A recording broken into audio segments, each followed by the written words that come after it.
Assalamualaikum warahmatullahi wabarakatuh. Selamat pagi anak-anak. Hari ini bersama Ibu Vini kita belajar tematik kelas 2, tema 1 hidup rukun, subtema 3 hidup rukun di sekolah, pembelajaran ke-1. Sebelum kita belajar, mari kita berdoa bersama-sama. Bismillahirrahmanirrahim. Robbi zidni ilma warzuqni fahma waj'alni minas sholihin. Artinya, ya Allah, tambahkanlah aku ilmu dan berikanlah aku karunia untuk dapat memahaminya. Dan jadikanlah aku termasuk golongan orang-orang yang soleh. Amin. Tujuan pembelajaran pada hari ini yaitu 1. Dengan diberikan teks percakapan tentang hidup rukun, siswa dapat menyebutkan isi teks yang berisi perintah yang berkaitan dengan sikap hidup rukun melalui kegiatan menyimak dengan benar. 2. Dengan diberikan contoh gambar imajinatif, siswa dapat mengidentifikasikan alat dan bahan menggambar imajinatif serta cara menggunakan alat tersebut. 3. Siswa dapat menyatakan kalimat matematika yang berkaitan dengan masalah penjumlahan. 4. Siswa dapat melakukan penjumlahan dua bilangan dengan teknik menyimpan dengan cara panjang dan pendek. Nah, anak-anak, kita mulai pembelajaran. Hari ini kita belajar kalimat perintah.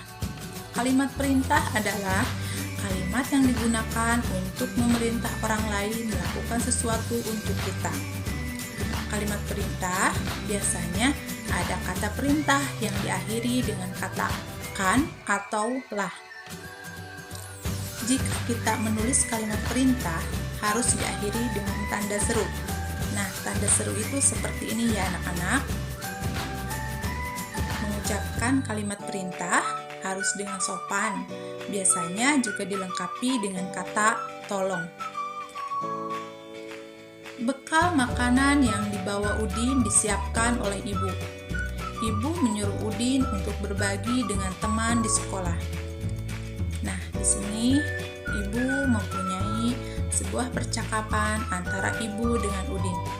Ibu berkata, "Bagilah bekalmu dengan teman-temanmu ya, Din." Udin menjawab, "Baik, Bu. Mengapa sebaiknya kita berbagi dengan teman, Bu?" Berbagi menunjukkan sikap rukun. Bawalah tempat bekalmu kembali ya. Nah, di dalam percakapan tadi ada satu buah kalimat perintah, yaitu kalimat yang diucapkan oleh ibu. Bawalah tempat bekalmu kembali ya. Nah, ini adalah salah satu percakapan yang diucapkan oleh ibu yang termasuk ke dalam kalimat perintah. Kemudian ibu mempunyai contoh kalimat perintah yang lain.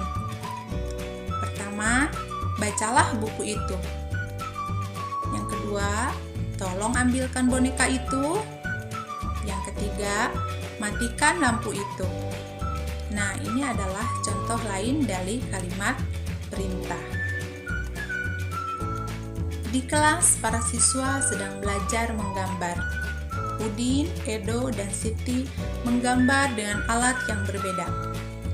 Udin menggambar dengan pensil warna, sedangkan Edo menggambar menggunakan spidol.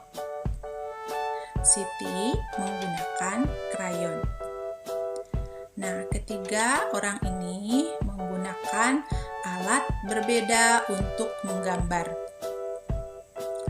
Coba sekarang bedakan gambar hasil goresan yang menggunakan krayon, pensil warna, dan spidol. Kalau kita mewarnai dengan krayon, maka hasilnya akan tebal dan kasar. Nah, ini adalah contoh gambar hasil dari goresan menggunakan krayon. Lalu, kalau kita mewarnai dengan spidol, hasilnya akan tebal dan halus. Nah, ibu juga mempunyai contoh gambar hasil goresan menggunakan spidol seperti ini ya. Hasilnya tebal dan halus.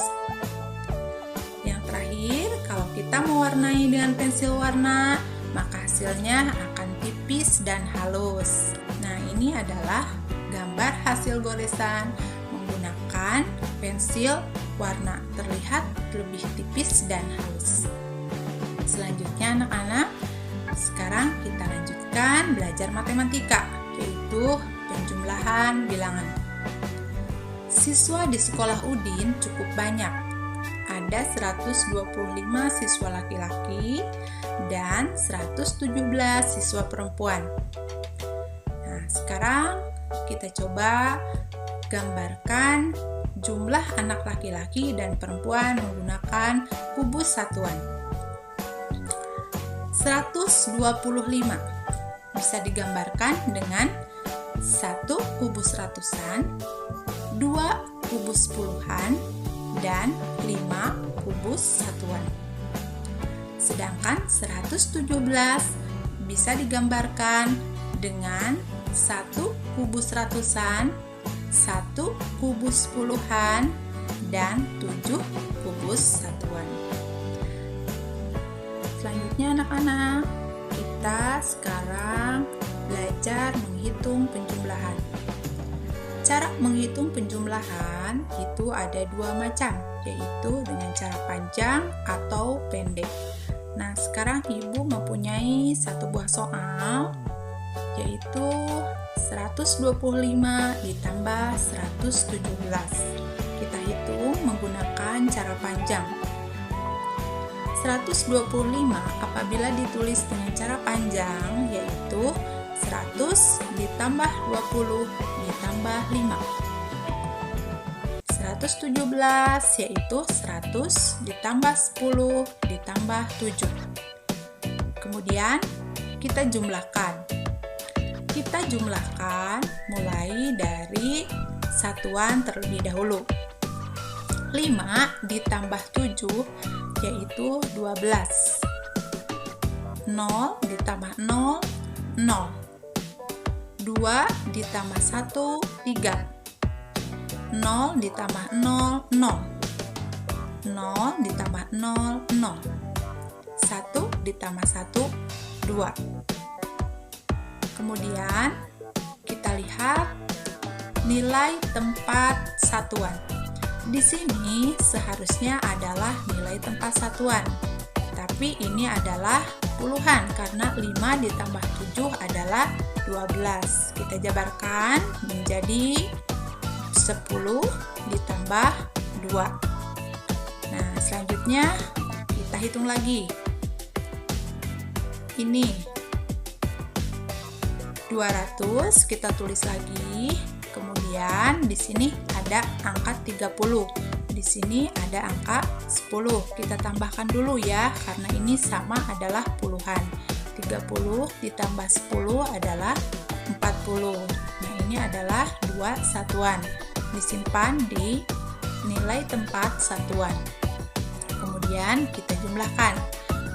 200 ditambah 40 ditambah 2, hasilnya 242. Ini adalah cara penghitungan panjang. Selanjutnya cara pendek. Tetap Ibu mempunyai soal yang seperti tadi. 125 ditambah 117. Ya, kita hitung menggunakan cara pendek. Kita awali dengan menghitung dari belakang, yaitu nilai satuan terlebih dahulu. 5 ditambah 7, hasilnya 12. Ditulis 2 dan disimpan 1. Ini adalah 1 puluhan. Disimpan sejajar dengan angka puluhan. 1 puluhan ditambah 2 puluhan ditambah 1 puluhan, hasilnya 4. Selanjutnya ini nilai tempat ratusan. 1 ratusan ditambah 1 ratusan, hasilnya 2. Jadi 125 ditambah 117, hasilnya 242. Penghitungan penjumlahan dengan cara pendek ataupun panjang, hasilnya akan tetap sama, tetapi caranya yang berbeda. Untuk pembelajaran hari ini dicukupkan sekian. Semoga kalian paham terhadap materi yang telah disampaikan Ibu.